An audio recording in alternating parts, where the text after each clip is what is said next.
मैंने पोर्च में खड़ी अपनी मोटरसाइकिल संभाली, कोठी के गेट से गुजरकर अपने फर्नीचर होटल की ओर ड्राइव करने लगा। मैं अपने अगले कदम के बारे में सोच रहा था। जसदेव सिंह के डेस्क के से मिले टेलीग्राम ने मुझे दुविधा में डाल दिया था।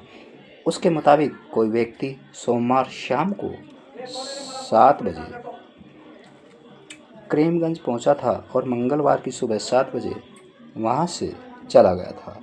सोमवार के दिन अगस्त की 2 तारीख थी। इसी रोज़ यानी 2 अगस्त को दिनेश विराटनगर से विशालगढ़ के लिए प्लेन में सवार हुआ था और फिर गायब हो गया था। हालांकि इस टेलीफोन और दिनेश के लापता होने का चेहरा तौर पर आपस में कोई रिश्ता नहीं था, लेकिन मैं इसे संयोग भी नहीं मान पा रहा था।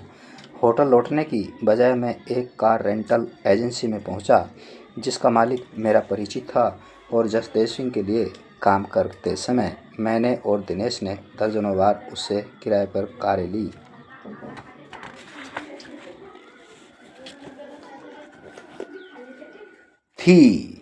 उसने बिना किसी हुज्जत के एक पुरानी मगर अच्छी कंडीशन वाली कार मुझे दे दी। इसका पेट्रोल टैंक फुल था। अपनी मोटरसाइकिल उसके गैरेज में छोड़कर मैं कार में सवार हुआ और नीना के घर पहुंचा। डोरबेल की आवाज़ के जवाब में दरवाज़ा खुद उसी ने खोला। वह उदासी और चिंता की प्रतिमूर्ति बनी हुई थी। मेरे चेहरे पर नज़र पड़ते ही उसकी आंखें छल छला आई। तुम्हारे साथ मारपीट की गई है, वह उत्तेजित स्वर में बोली। पापा ने तो वायदा किया था। फिर भावावेश के कारण वह रो पड़ी और मुझसे लिपट गई।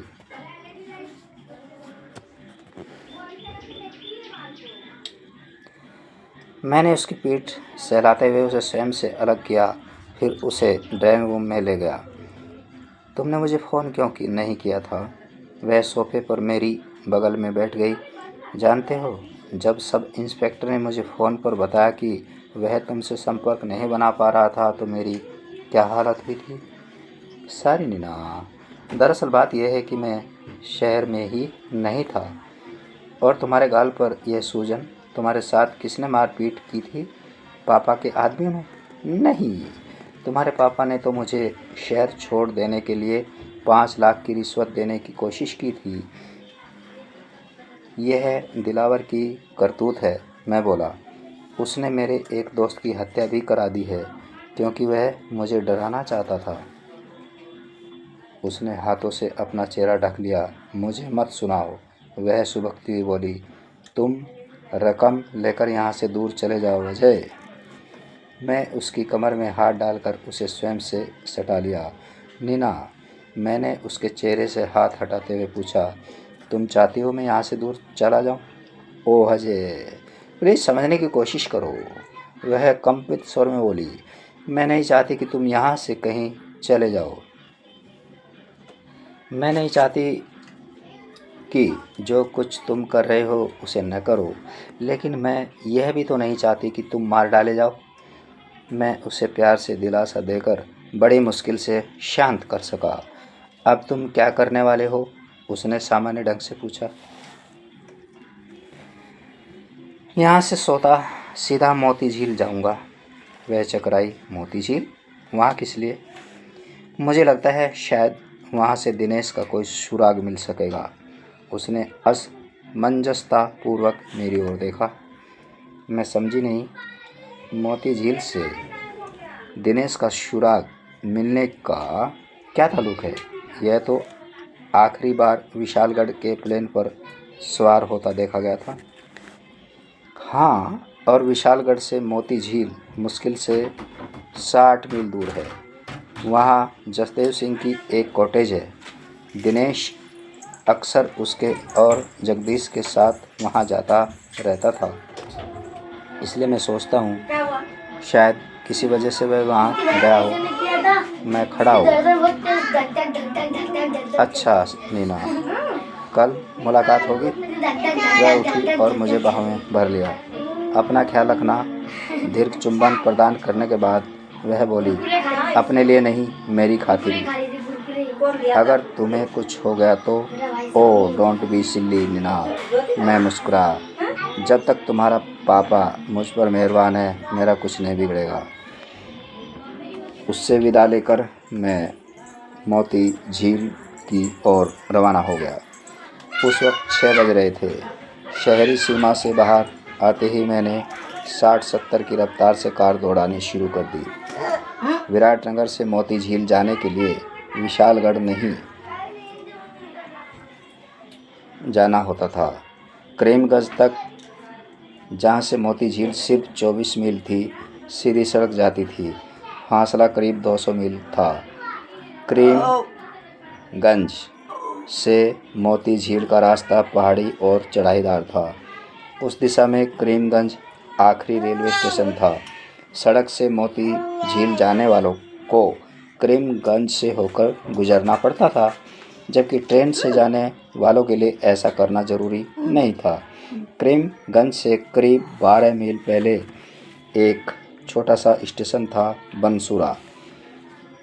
वहाँ से मोती झील की दूरी केवल 7 मील थी। अलबत्ता सड़क अपेक्षाकृत ज़्यादा चढ़ाईदार थी। विशालगढ़ से मोती झील जाने के लिए भी करीमगंज से होकर ही जाना पड़ता था और इधर ट्रेन की कोई सुविधा नहीं थी। पहाड़ियों के बीच चीड़, देवदार वगैरह के पेड़ों से घिरी मोती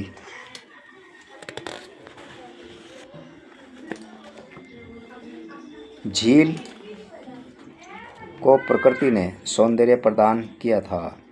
मार्च से जून तक वहाँ सैलानियों की भीड़ लगी रहती थी। उस दौरान बनसूरा और करीमगंज से झील तक के लिए टैक्सियाँ दिन रात दौड़ा करती थी, लेकिन शेष 8 महीनों वहाँ के लिए सवारी मिलना नामुमकिन नहीं तो बेहद मुश्किल ज़रूर था, क्योंकि झील पर आने वाले प्राय वे ही लोग होते थे जिनके वहाँ अपने काठ के बने बंगले थे तथा उनके पास निजी सवारी का प्रबंध होता था। वैसे बरसात और नदियों में वे लोग भी कम ही जाया करते थे, क्योंकि वहाँ शहरी सुविधाओं का सरासर अभाव था। इन दिनों मोती झील में प्राय निर्जनता और निस्तब्धता ही व्याप्त रहती थी। मोती झील संबंधी ये तमाम जानकारियाँ बातों ही बातों में मुझे दिनेश से हासिल हुई थी। उसने यह भी बताया था कि जसदेव का 2 मंजिला कॉटेज सबसे अलग थलग और नीला पुता हुआ था। मैं 10:30 बजे करीमगंज पहुंचा,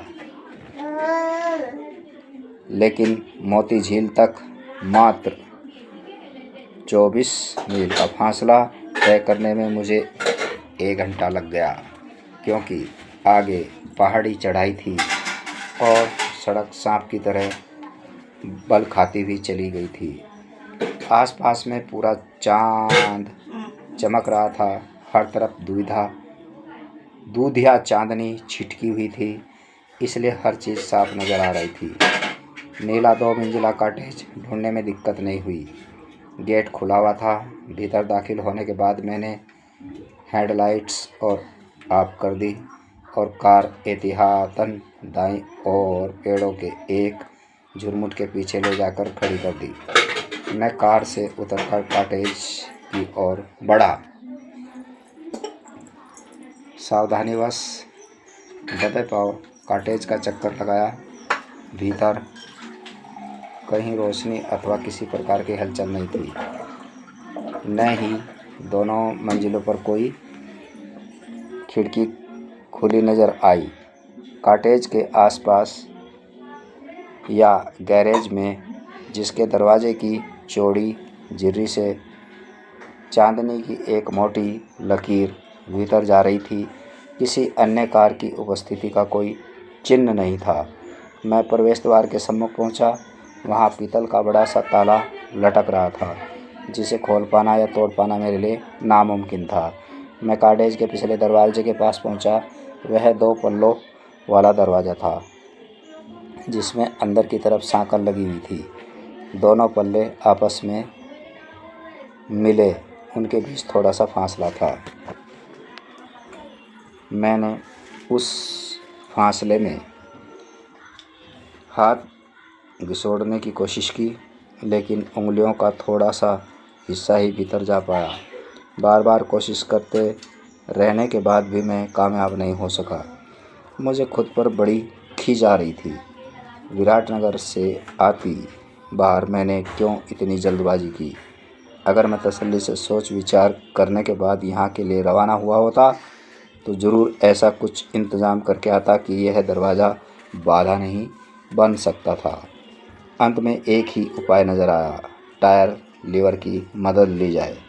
मैं वापस कार के पास पहुंचा, डिक्की खोली, टायर लीवर निकालकर पुनः लॉक कर दी। अचानक मैं बुरी तरह चौंका। मुझे ऐसा प्रतीत हुआ मानो किसी इंजन की आवाज़ सुनी थी। मैंने पूरी तरह सजग होकर सुनने की चेष्टा की। चंद क्षण उपरांत वही आवाज़ सुनाई दी। मैं लपक कर गेट पर पहुंचा, करीमगंज की दिशा में देखने लगा। किसी कार के इंजन की आवाज़ थी।